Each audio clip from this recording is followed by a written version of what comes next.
el significado de este acto es el de poco expresar lo que podríamos llamar, si se quiere un poco pretenciosamente, la filosofía del Museo de la Evolución Humana de Burgos, que se podría definir en negativo, si se quiere, aunque no son las mejores definiciones las negativas, pero podríamos decir que no es un museo de huesos, o de fósiles, o de muertos, o no es un museo que estudie un tiempo que ya está cancelado, abolido, que no tiene conexión ni relación con el presente, sino que el Museo de la Evolución Humana sobre todo trata de destacar la continuidad entre el pasado, el presente y los retos y las preguntas acerca del futuro, ¿no?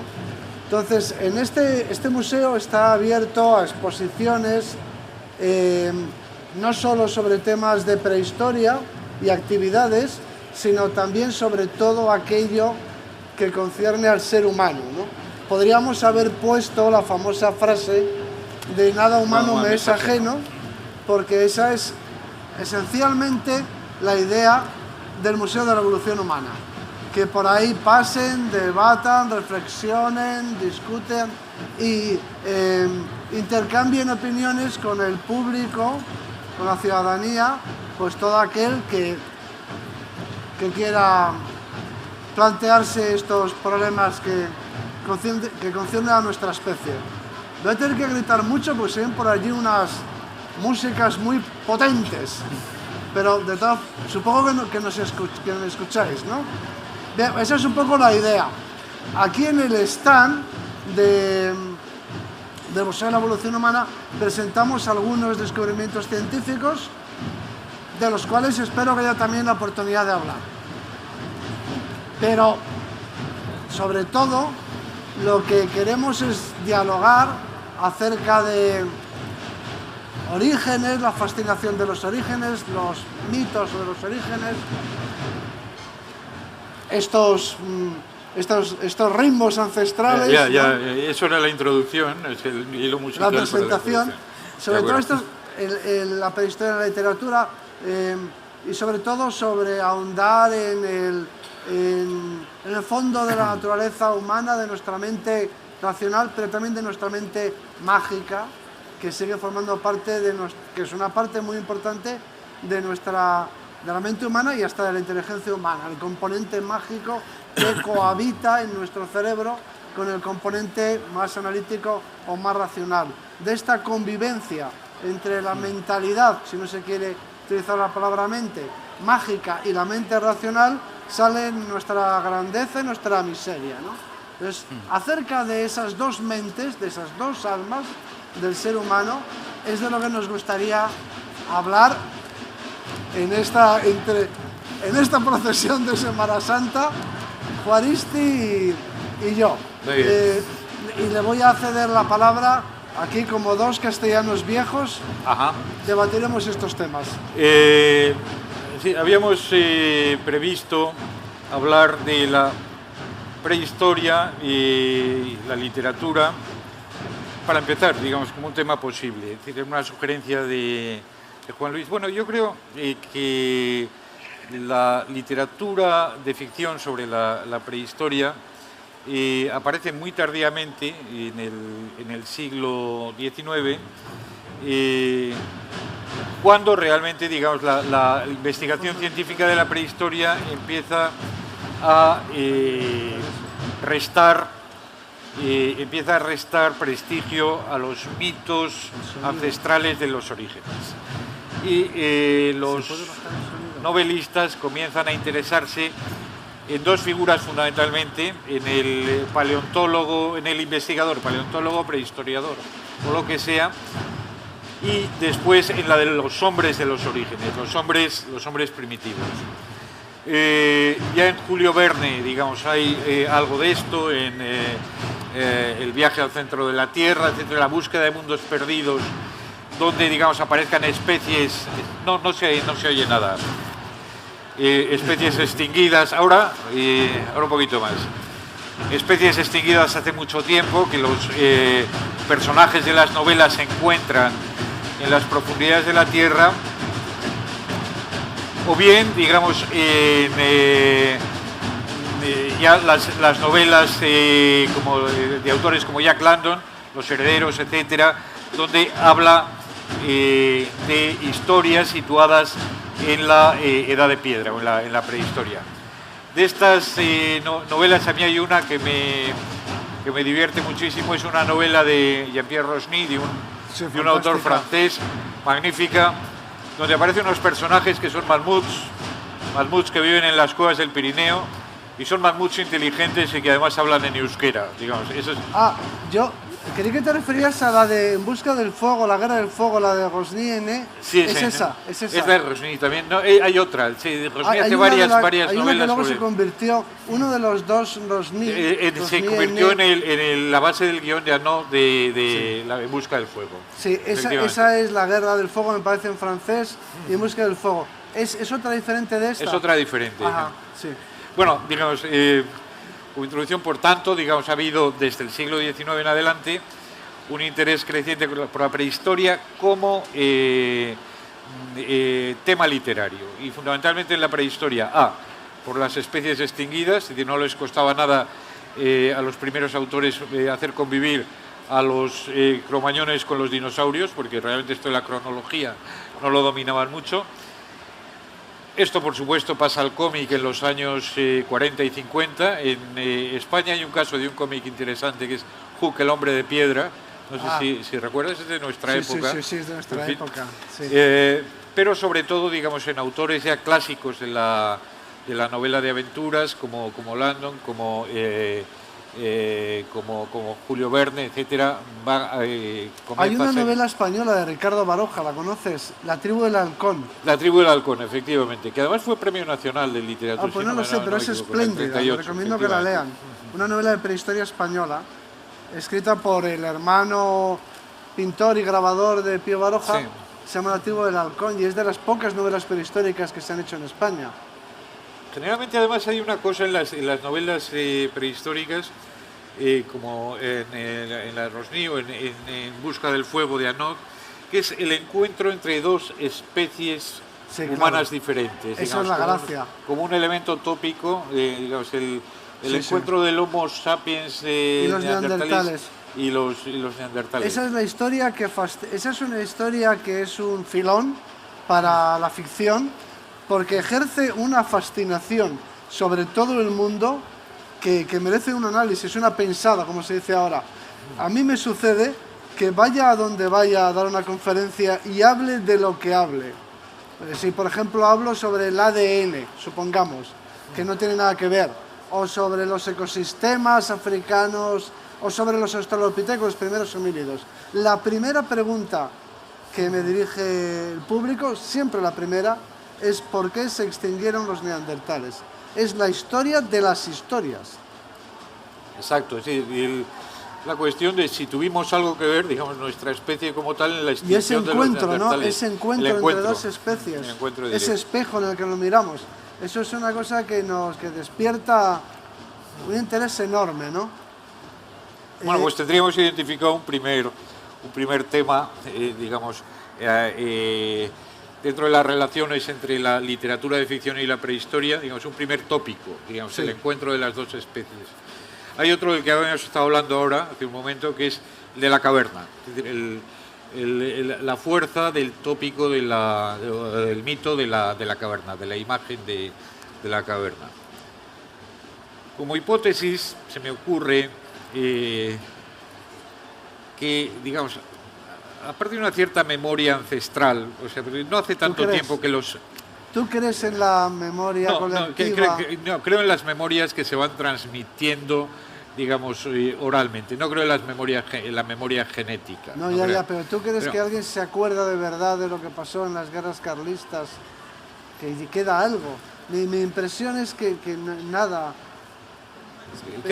pero queda la fascinación por la cueva. La cueva está en los cuentos, en los cuentos tradicionales, está en los cuentos maravillosos, en la mitología. La cueva es la entrada, digamos, al mundo inferior, al mundo subterráneo.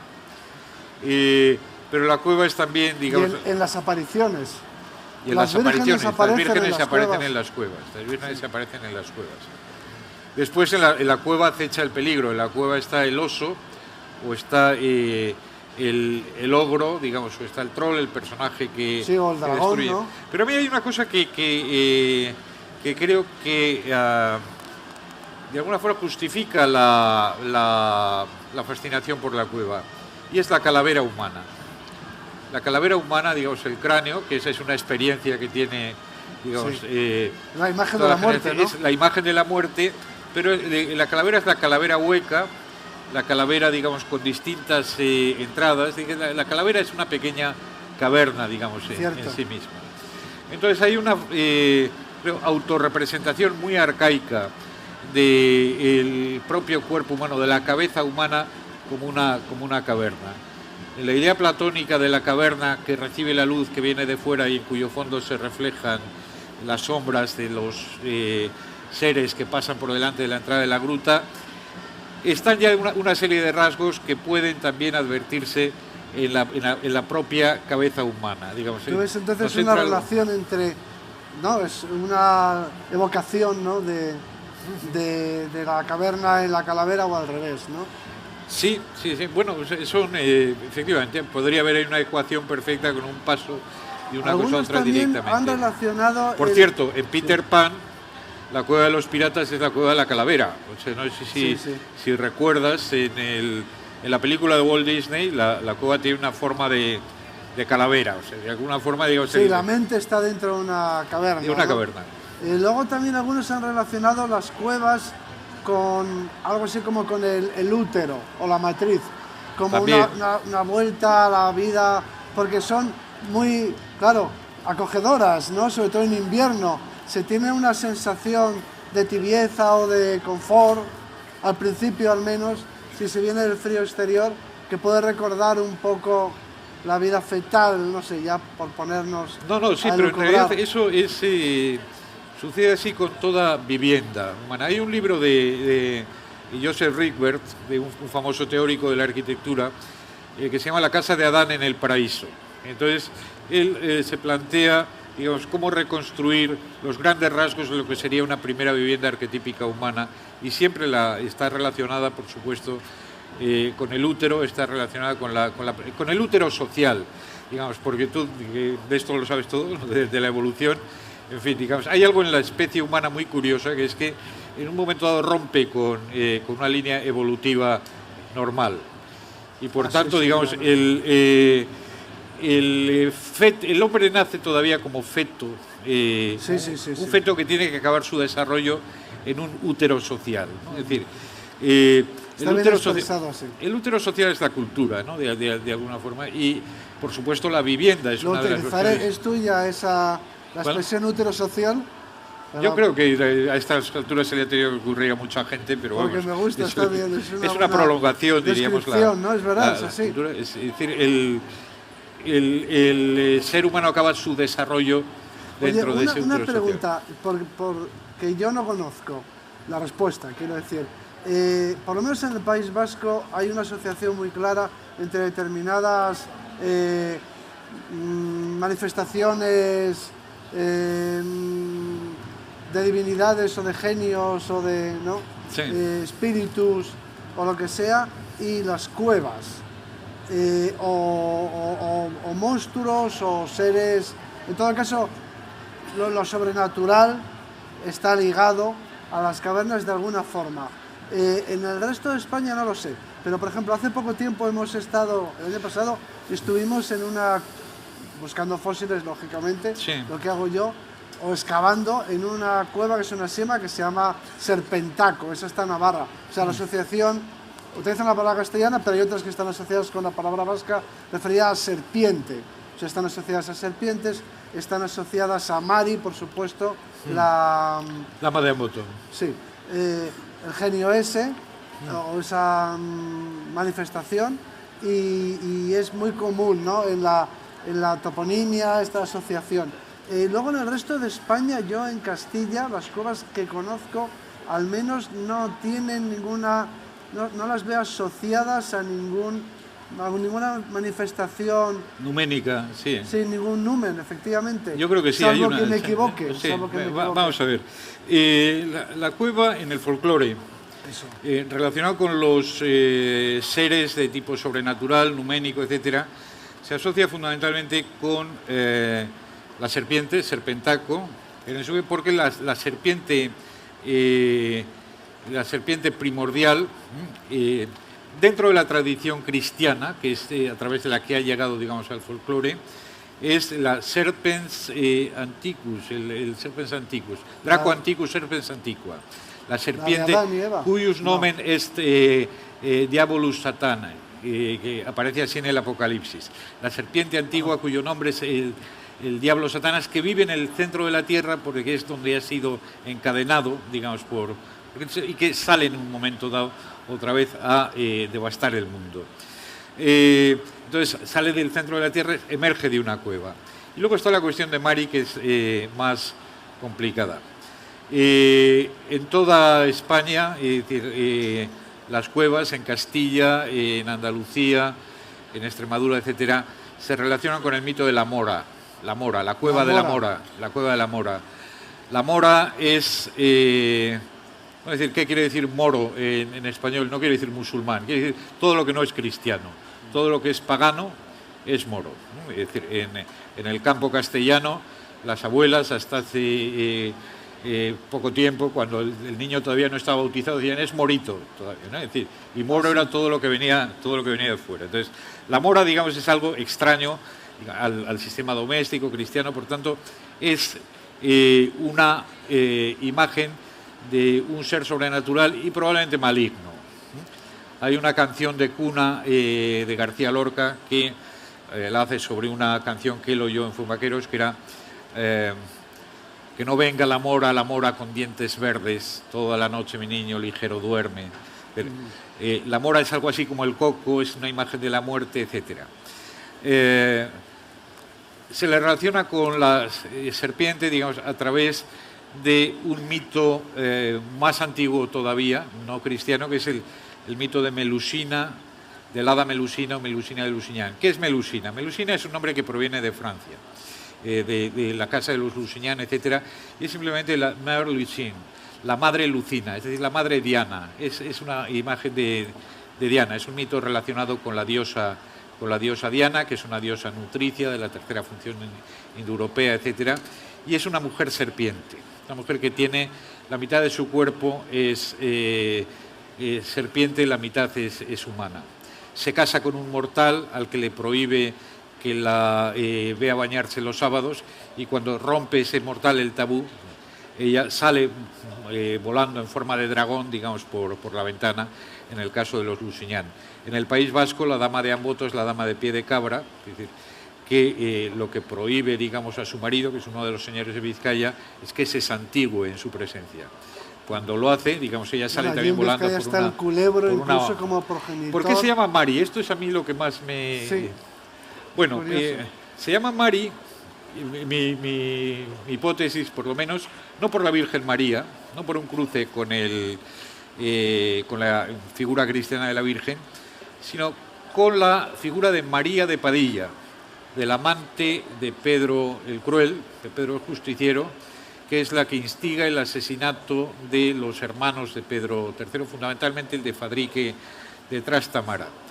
Ya Rodrigo Caro, en el siglo XVI, recoge en Sevilla, digamos, una leyenda, dice que los niños de Sevilla ven cruzar por el cielo a doña María de Padilla en una carroza llena de llamas y con los demonios alrededor.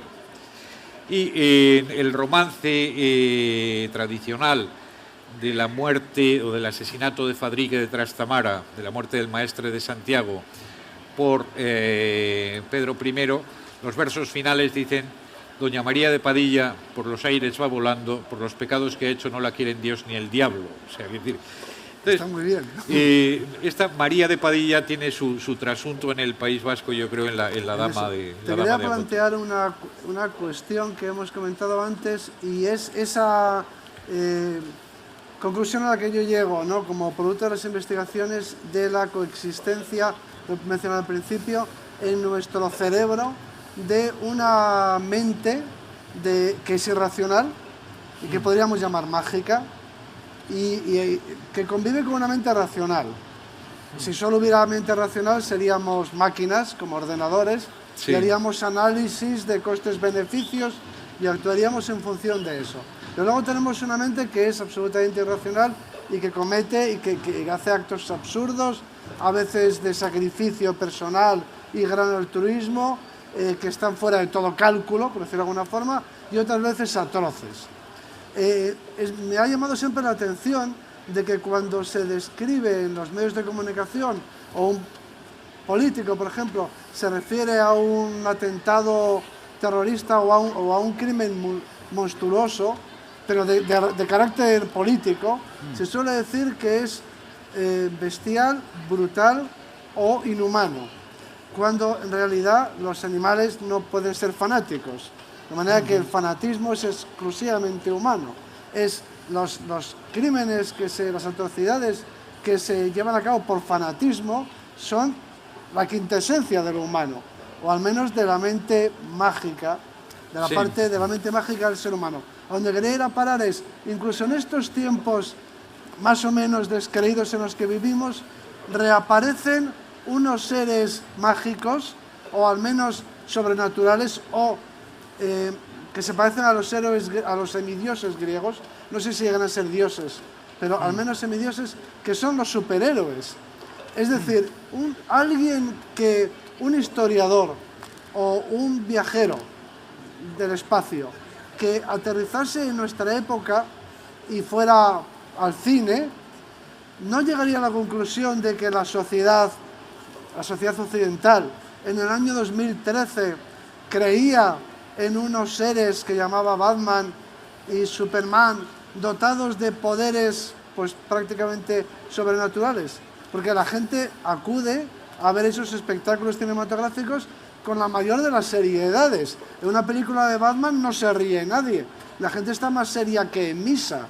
Está en la caverna platónica, ¿no? Es decir, la forma en la que la caverna platónica. Tú imagínate que eres un extraterrestre y aterrizas en un cine, y en ese cine ponen una de Batman y ves a la gente callada, en el más respetuoso silencio, viendo las epifanías y manifestaciones del poder de Batman y cómo Batman finalmente salva a la humanidad, porque es un benefactor de la humanidad, y destruye, aunque no completamente, pero no termina de liquidar a los enemigos del ser humano.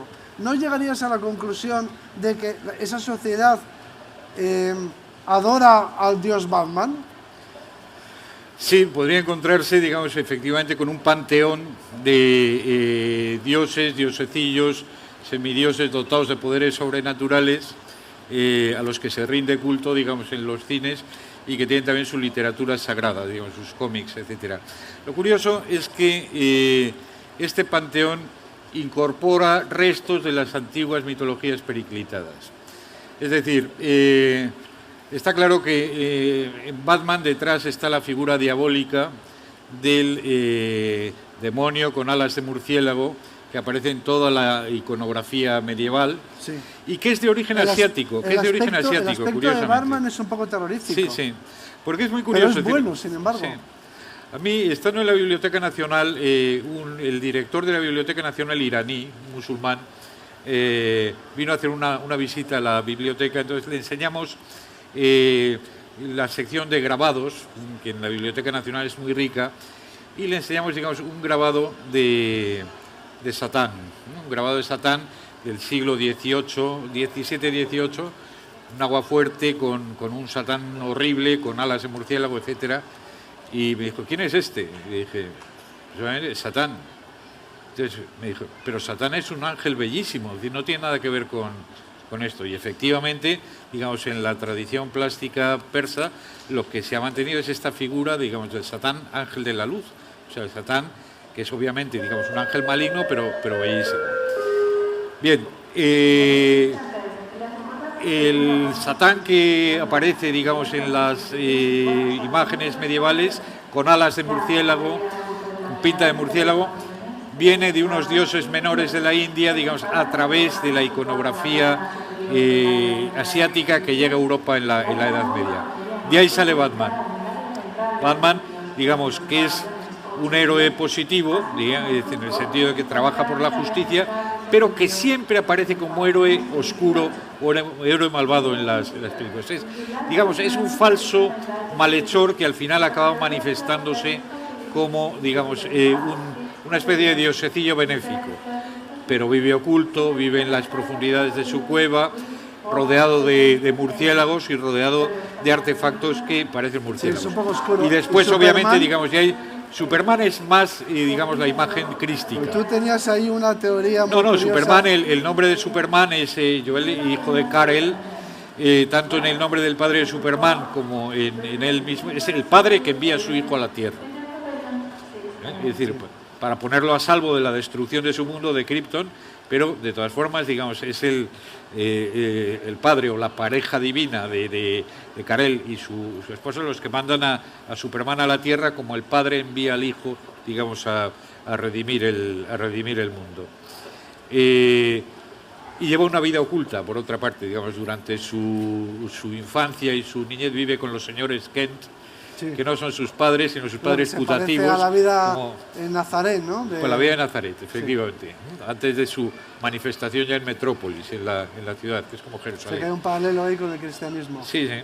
Pero, digamos, ya en los superhéroes más recientes de la Marvel, digamos, ya están tomados algunos directamente de las mitologías, pero Thor. Thor con su martillo es directamente el dios Thor, el dios del... Oye, y esa, volviendo a lo de la mente mágica y la mente racional, parece que es inevitable crear, o que necesitamos crear mitologías o seres legendarios. Eso, por ejemplo, lo vemos o sagas, más bien en mundos míticos. Citamos mitos, en pocas palabras. Antes comentábamos que tenemos a Tolkien con El Señor de los Anillos, que es una, aunque de sabor medieval, no deja de ser una mitología, o más que una historia mítica, ¿no? Una historia mítica. Una historia mítica que tiene un enorme éxito.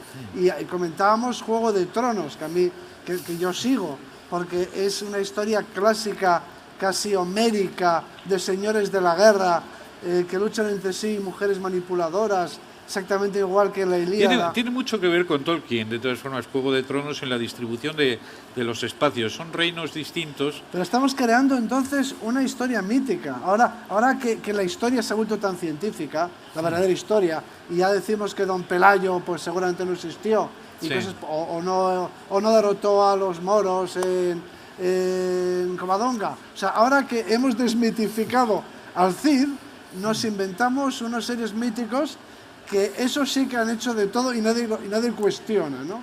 Y además que tienen una característica, las últimas historias míticas me gustan a mí más que las de Tolkien en Juego de Tronos, porque en Juego de Tronos no es tan maniquea, me parece a mí. Son más atractivos los personajes porque no son, en general... Son más ambiguos, son muy mismo, ¿no? Sí. Mientras que las historias míticas suele ser más... Bueno, más es que ¿no? Tolkien era un anglocatólico, un cristiano convencido, un anglicano. Él y todo su grupo. O sea, Tolkien era muy amigo de Clive Lewis. Claro. Y los Inklings, ¿no? Este grupo de profesores de Oxford, muy cristianos, que al mismo tiempo, digamos, que se dedicaban a la literatura medieval, sí, también escribían sermones laicos y libros de espiritualidad, y para los que, por supuesto, digamos, el mundo estaba dividido en fuerzas del bien y fuerzas del mal. Claramente en El Señor de los Anillos, Sauron es el mundo infernal, el de los orcos, es el maniqueísmo, digamos, llevado un poco al extremo. En la Ilíada, sin embargo, no está tan claro. No, porque en la Ilíada ni los dioses son buenos siquiera. Es decir, la única distinción que hay es entre los mortales y los inmortales. Pero los mortales, por muy buenos que sean, jamás llegarán a ser inmortales. Y por tanto el destino de los héroes de la Ilíada es trágico. En Juego de Tronos hay algo de esto, digamos, hay una recuperación de la tragicidad, o sea, del sino, el destino inexorable ante el cual, digamos, los hombres no pueden hacer nada. Estábamos comentando que el último episodio que yo había visto, por lo menos, y creo que tú también, es la matanza de los miembros de la familia Stark en unas bodas a las que se les ha invitado, digamos. Bueno, esto en la Edad Media, digamos. Sí, como la campana de Huesca. Como la campana de Huesca, como la campana de Huesca. Incluso, digamos, en las historias medievales de las guerras de bandos. Digamos, sí, los abencerrajes. Los abencerrajes, claro, sí. Lo mismo, o en la Alhambra. Pero, bueno, digamos, ahí mueren los buenos, los malos y los medio pensionistas, digamos, tienen el mismo destino y además no hay un destino trascendente. Es decir, más allá de esta vida no hay otra. Digamos, esa secularización absoluta devuelve un poco este sentido trágico que tenían los griegos en la Ilíada o en las tragedias derivadas del ciclo de Troya, de la muerte de Agamenón, el asesinato de Agamenón por Clitemnestra, Orestes, etcétera. Entonces, eso es de Juego de Tronos total, o sea, el asesinato de Agamenón por su mujer y su amante es de Juego de Tronos total. El sentido de la tragedia se había perdido en Occidente con el cristianismo. Es muy de serial televisivo, es de culebrón. Sí. ¿No? Es una trivialización de la tragedia, pero es tragedia al fin y al cabo. Es decir, en la Edad Media, la llegada del cristianismo termina con la tragedia clásica. ¿Por qué? Porque ya el fin de la historia está decidido. Se sabe que van a ganar al final los buenos, digamos, aunque haya grandes desgracias, martirios, matanzas de los buenos, etcétera, al final el bueno va a ser reivindicado. Esto en el mundo griego no existe. No existe. Por otra parte, en la tragedia griega, la culpa es siempre una culpa objetiva, no tiene en absoluto nada que ver la subjetividad. Es decir, Edipo mata a Layo sin enterarse de que es su padre no es nada personal. No es nada personal, y se acuesta con Yocasta sin saber que es su madre. Desde el punto de vista del cristianismo estricto, si Edipo hubiese sido cristiano no hubiese pecado ni en un caso ni en otro. Digamos, no es una pelea en una encrucijada y el otro es una señora de la que se enamora y que se casa con ella. Pero digamos, en la tragedia no hay esa subjetividad de la culpa. Sí, claro. Son como leyes. Y uno está, digamos, sometido, digamos, a fuerzas que en definitiva no controla. Es un poco lo que sucede actualmente. Es decir, en las leyes de la economía, digamos. Bueno, a lo largo de la vida. The Wire. Estábamos comentando antes otra serie que a mí me gusta mucho, The Wire. Es muy curioso porque en The Wire aparece el destino en forma de instituciones que llevan a los personajes a una muerte, una destrucción trágica. Instituciones como la policía, instituciones como el ayuntamiento, instituciones como la economía, como la universidad. Pero déjame que te haga una pregunta porque ya se nos echa el tiempo encima. Me parece que nos hemos atenido al espíritu ese que yo planteaba al principio. Hemos hablado del hombre de la caverna y hemos terminado con los cómics o con Juego de Tronos. Y ahora me gustaría pasaros la palabra a vosotros para que hicierais, en este caso no una pregunta, generalmente se pide al público que pregunte, ¿no? Aquí os pedimos que os expreséis, que digáis lo que os parezca y ya está, y lo compartimos. Yo quería hacer una última pregunta a John, al hilo que estamos comentando, pero tú no tienes la impresión de que en el curso de tu vida, o de la mía, la mayor parte de las cosas que nos han ocurrido se deben a acontecimientos, llámale fuerzas o casualidades que no controlamos? O sea, ¿qué porcentaje de tu vida has controlado tú? O sea, si tuviésemos que cuantificar de tu trayectoria vital, de lo que te ha ocurrido, empezando por donde naciste, del ambiente en el que te criaste, lo que te ocurrió después, las cosas que te han pasado en la vida, ¿qué porcentaje de un 100% dirías que has controlado? Un filósofo, un estoico diría que he controlado la manera en la que yo... Controla mi libertad interior. La forma en la que yo acepto los acontecimientos de la vida y los sufro con dignidad, si quieres, ¿no? O sea, lo único que controlas es tu actitud frente a los acontecimientos, tu manera de vivirlos, pero los acontecimientos no. Entonces, ¿tú qué porcentaje de tu vida, una pregunta personal para acabar, qué porcentaje de tu vida, de lo que te ha pasado en la vida, crees que ha estado bajo tu control? Hombre, no sabría cuantificarlo, pero yo creo que todo lo que han sido decisiones y decisiones personales sí las he controlado, en el sentido que he podido optar entre cosas distintas.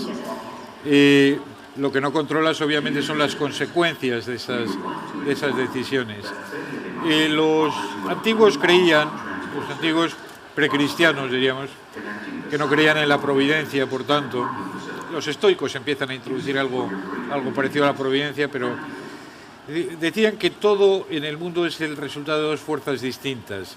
El azar y la necesidad. O sea, lo que ocurre de una forma azarosa, inexplicable, y aquello que puedes explicar como una concatenación de causas. Efectivamente, es decir, en las escuelas posaristotélicas, digamos, tanto estoicos como epicúreos son las que se discute esto. Sí, pero a ver, a nivel personal, como yo, Juan, tú, de lo que te ha pasado en la vida, ¿de verdad piensas que has controlado mucho? Yo creo que he controlado poco. O sea, que la mayor parte de las cosas que me han ocurrido, no ya de desgracias que te pueden pasar, que se te muere. Claro, eso ahí es evidente que tú no has controlado nada. Tienes una desgracia familiar, o yo que sé, un desengaño amoroso, tu control es pequeño. Podemos, obviamente, yo creo que he seguido una carrera científica por decisión propia. Ahí creo que eso lo he controlado. Pero luego, si no me hubieran dado una beca cuando empecé, no habría hecho la tesis. Seguramente no sería profesor ahora. Aunque yo tenía vocación, pero igual no habría podido. O sea, ¿realmente qué controlamos de nuestra vida? Creo que es difícilmente cuantificable. Pero tú eres mucho poco regular, ¿no? No, yo creo que poco. Controlamos poco. Lo que pasa es que ante cada consecuencia no prevista tenemos la capacidad de hacer un nuevo proyecto. Yo creo que eso es algo muy característico de la especie humana, es decir, si uno se pierde en una encrucijada en un bosque y se va por el mal camino, siempre puede intentar volver, o sea, siempre puede hacer un pequeño cálculo. Hay una brújula, por lo menos. Error, posibilidades. Tienes una brújula y sabes dónde están los puntos cardinales. Puedes aplicar una experiencia anterior, es decir, a la hora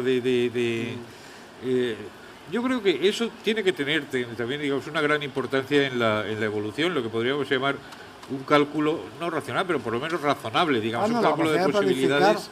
Somos la única especie que planifica a largo plazo. Nosotros somos la única especie que planifica a largo plazo, la única. Después los planes te salen mal, sobre todo si hay una señora por medio, en estos casos. Porque, bueno, no quiero decir que salgan. No salen, sale otro plan distinto. Esa parte sale no otro la controlas. plan distinto, sale otro plan distinto. No, la parte amorosa no la controlas, eso está claro. Pero bueno... A ver, vamos a darles porque nos quedan 5 minutos, o 10, 2, 3 preguntas, comentarios, reflexiones. Hombre, os rogamos que os ahorréis las críticas, si puede ser, pero cualquier cosa.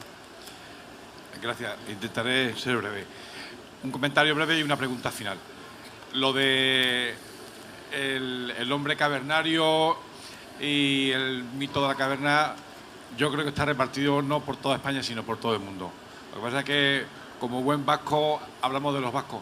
Pero, bueno, en Andalucía también está, de donde yo vengo, la cueva de la Pileta y sobre todo la cueva del Gato, en donde se han encontrado restos de la época del cobre incluso, no solamente donde se basó la película de la Sabina, transmitiendo una leyenda popular.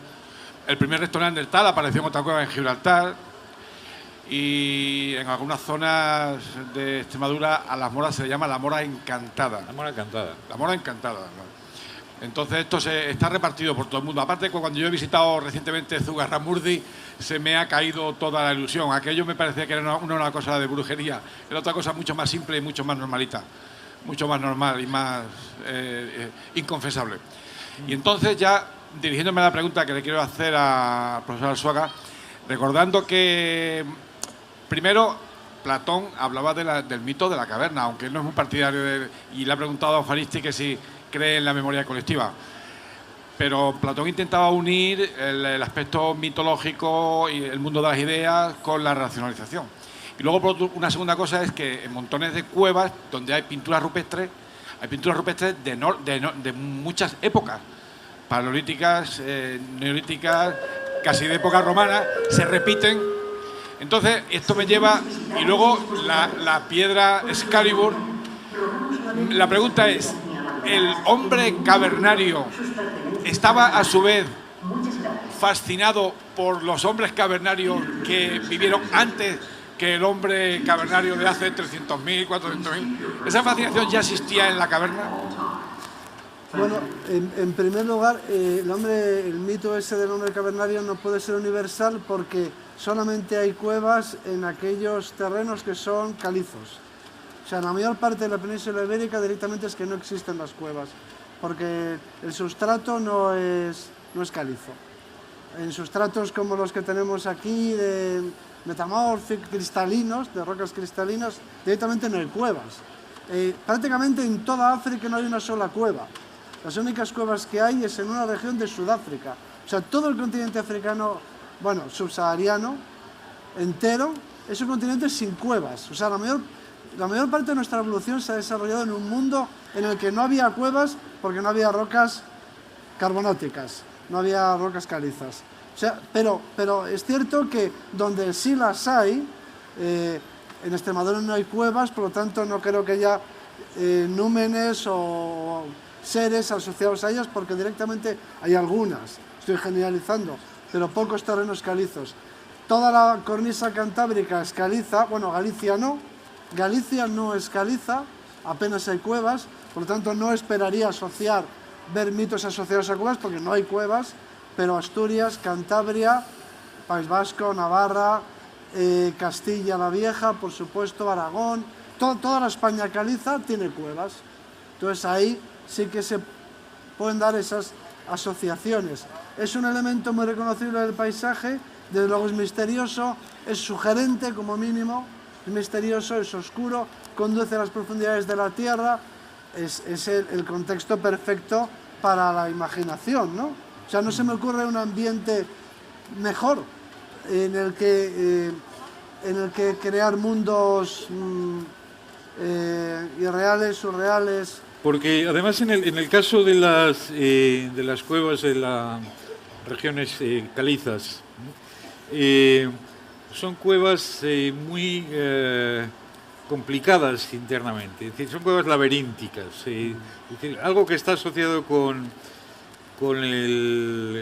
la caverna es también, digamos, el laberinto, digamos, el itinerario en el que puedes perderte, digamos, el laberinto en el sentido de, sí, el mito del de laberinto maze, no no lo de hemos labyrinth. tratado. El mito del laberinto no lo hemos, efectivamente. Sí. Pero es decir, el laberinto desordenado, el laberinto cretense, el laberinto heptádico, el laberinto de 7 vueltas, ¿no? Es un laberinto del que entras y sales sin problemas. Hay que acceder y es un itinerario peligroso hacia el centro, pero no te pierdes. En las cuevas te pierdes, ¿no? Es decir, hay galerías que desembocan en otras galerías. Además hay lagos, hay agua. Hay lagos. Eso es un mundo. En realidad es como un espejo del mundo exterior, porque tiene ríos como en el mundo exterior. Julio Verne, el viaje al centro de la Tierra es encontrar un mundo que es de alguna forma una copia del mundo exterior, con sus mares, tiene un mar, es decir, no solamente un lago. En Julio Verne, la imaginación de Julio Verne es que en el centro de la Tierra hay mares. ¿Damos paso a algún otro comentario o idea o que queréis compartir? Pues con esto y un bizcocho. Pues, a ver, sí, aquí nos quiere comentar algo. Buenos días y muchísimas gracias por el debate, que ha sido entretenidísimo y para mí sorpresivo, porque en realidad no venía ni a ver a Juan Luis Arzuaga ni a ver a Jon Juaristi, ¿no? Yo venía aquí a algo de turismo, soy turistólogo, me dedico a temas turísticos y bueno, pues el debate ha sido muy interesante porque al final casi desembocamos en algo que veía venir del origen de la religión, la gruta como templo, etcétera, etcétera, ¿no? Pero yo cuando he visto a Juan Luis en el primer momento, digo, bueno, igual nos habla de ese cazadero que hace poco leí que había en Ambrona, o de ese proyecto que desde hace cierto tiempo venimos oyendo, que nos parece a muchos muy interesante, sobre el paleolítico vivo y reintroducción de las especies, etcétera, etcétera, ¿no? Y bueno, pues simplemente agradeceros el debate, que ha sido muy divertido, muy interesante. Hombre, todo lo que sea sorprender está bien de entrada, ¿no?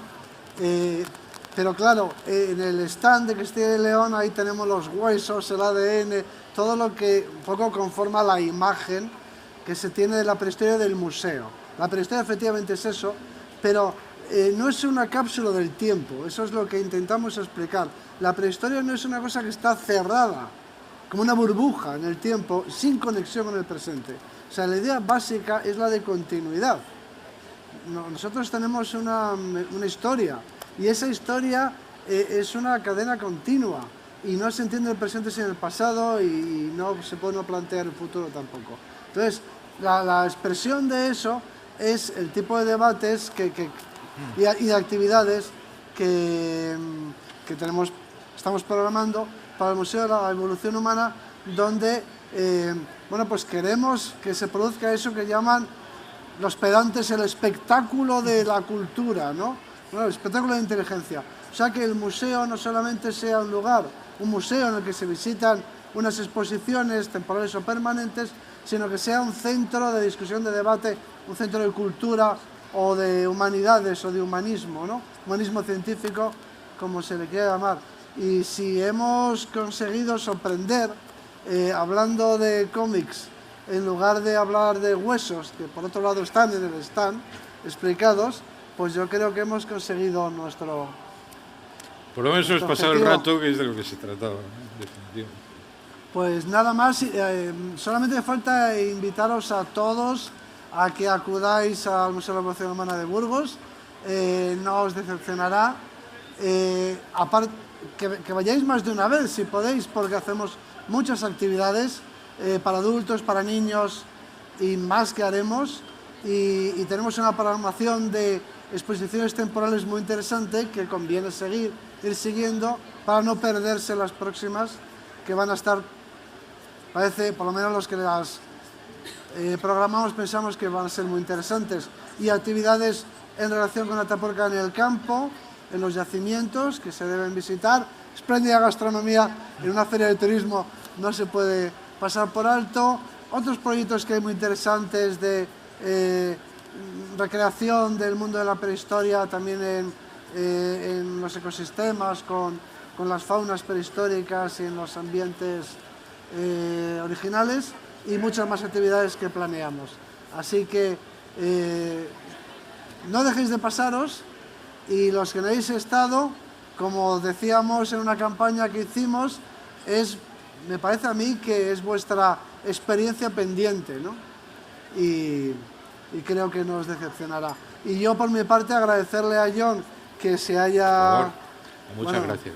Dejado atracar de esta manera y que me haya acompañado hoy, y ahora voy a intentar continuar con el abuso llevándolo al Museo de la Evolución Humana de Burgos cuando pueda. Muy bien, muchas gracias.